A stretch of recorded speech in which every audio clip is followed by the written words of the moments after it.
It's now been over a week since the last time I made a video for the channel, and I apologise for the massive delay. There's been construction work going on literally behind that wall, which has made it very difficult for me to, well, record anything because of all the noise and that. But you know what? It's all done. We're back on track, and I come to you after a solid week long of silence with just bad news. It just happens. It's just life. That's just what happens sometimes. Someone will disappear. You won't see them for ages. And then they'll come back and they'll give you a slap around the face and they'll go, I'm sorry, but it had to be done.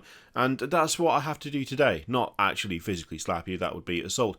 But we talked a while ago about the fact that the Age of Sigmar section of Forge World is just a complete and utter wasteland. It's a graveyard, an empty, haunted mansion with no furniture and nothing but memories and bloodstains on the floorboards, and it's only got worse because now the stuff that you used to be able to get for Age of Sigmar from Forge World has been removed from match play for AOS. So not only can you not get those models anymore, but even if you could, they would not be legal for matched play, which is genuinely not all that fun. It's pretty sad. It's sad to see him go and already be kind of forgotten by Games Workshop, just abandoned out in the cold.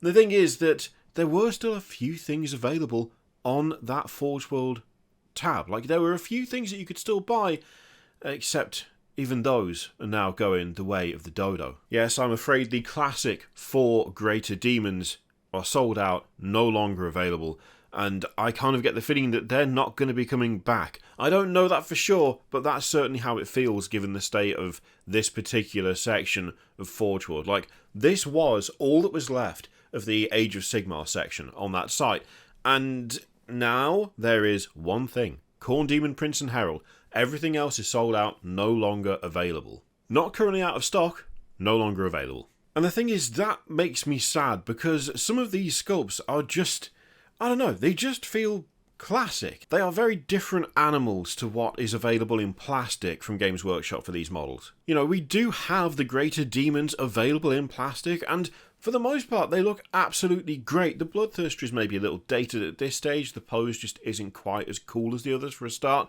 But overall, we have everything we need. And in the case of things like the Lord of Change and the Keeper of Secrets, you've got absolutely stunning models there for those 2 Greater Daemons. The Bloodthirster isn't gone, by the way. The plastic one is just out of stock, so it doesn't show up under the filter. But despite how comparatively good the plastic Greater Daemons look, I've always had a soft spot for these. And it feels like they have a different feel. Despite being in the same universe, despite being part of the same system, despite being the same models, these have there's just an aesthetic to them that is not the same. Whether it's down to the age of the sculpts, whether it's down to the methods used to create these sculpts, because I'm assuming these were all done by hand as opposed to being done digitally, there is a darkness, there is a grim aspect to these models that, whilst I do thoroughly love the plastic ones, they're just not quite the same. You look at that Lord of Change and you see wonderful crisp details. You see a really interesting kind of sculpt on the staff where you've got this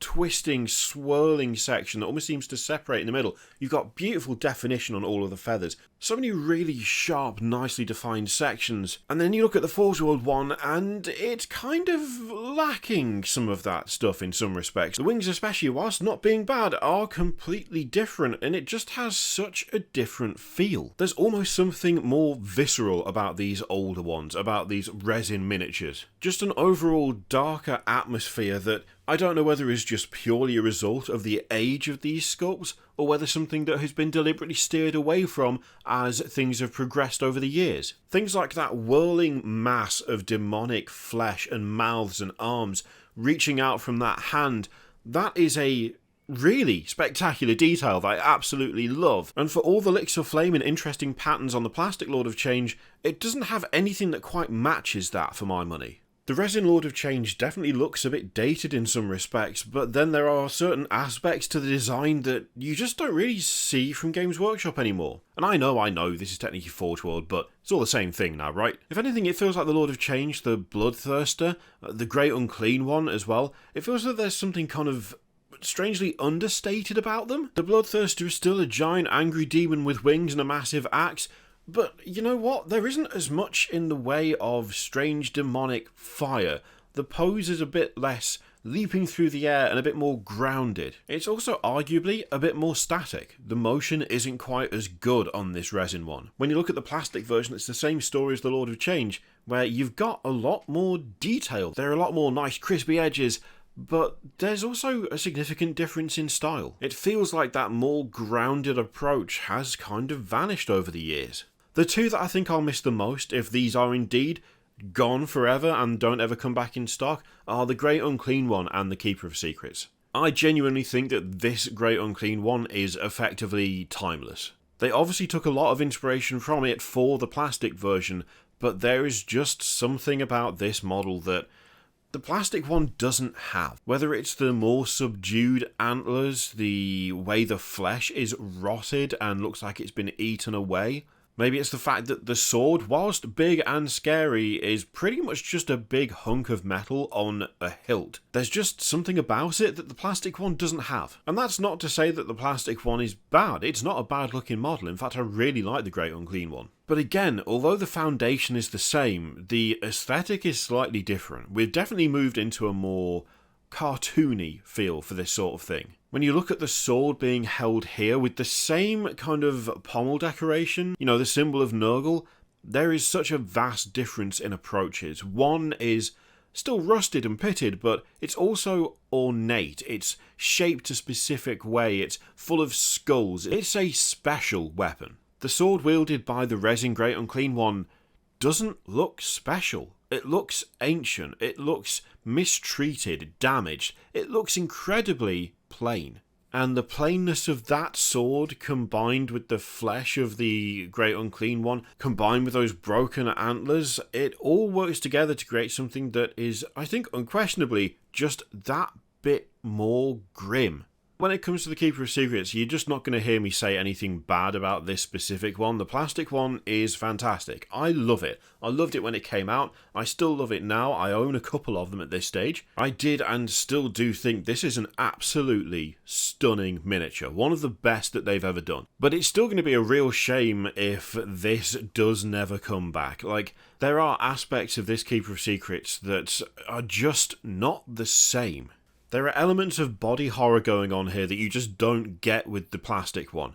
There are things like where the arms turn into claws. You've got cracked skin that is grown around them as though those are once normal arms and normal hands, but they have been mutated, elongated, they have grown out. The flesh itself has become damaged and separated in the process. There is something so much more organic about those claws. The spiked ball that looks like it's been implanted into the flesh with actual skin peeled back to make room. It's awful. Even those kind of dreadlock looking things have got flesh growing over them at the roots. There's just so much more horrible stuff happening with this model. The new Keeper of Secrets for me has got a kind of haunting, androgynous, alien feel. It gives this really weird sense of kind of elegance and grace, but also power and danger at the same time. There are distinctly human trappings put over a form that isn't as human as it should be when you look at it. It looks kind of unknowable in a really good way. The resin Keeper of Secrets, though, looks like a nightmare. It is in some very obvious ways more explicit, but also in some less obvious ways. There is no way of misconstruing what this thing is about. There is no way of not knowing immediately what's going to happen if it reaches you. It feels a lot more upfront, if you'll forgive the expression, in its presentation of what Slaanesh is. Again, it's a great example of two models that have got the same foundation. They've got the same, base building blocks, but the end result is incredibly different for what are effectively two interpretations of the exact same unit. I know they're getting on a bit, and I know they're resin and incredibly expensive, especially in the case of the Lord of Change at £200, which is an eye-watering amount of money for that much resin that's going to be not that great to assemble, I assume. But I really feel like these still have their place. Sure, they might be darker, they might not have the same aesthetic that Age of Sigmar has now, but they do still fit, and it's going to be a real shame if they have actually finally disappeared. Who knows though, I might be totally wrong. It might turn out that they are just being reboxed, that perhaps the moulds are being redone, that they will see the light of day again. I don't hold out a huge amount of hope, but I also do kind of hope that that's what happens, because I really like these sculpts, and it'll be a shame if they go the same way that all of the other AOS stuff has done. Unless maybe they're just being saved. They're being salvaged. They're just being kept aside for the old world. Maybe that's the thing to hope for. Maybe that's the thing that we cling on to in the vague hopes of seeing these things come back. That when the old world is released, suddenly that section of Forge World is going to be alive once more with stuff for that system as opposed to AOS. We can cross our fingers and just have a little prayer to whichever...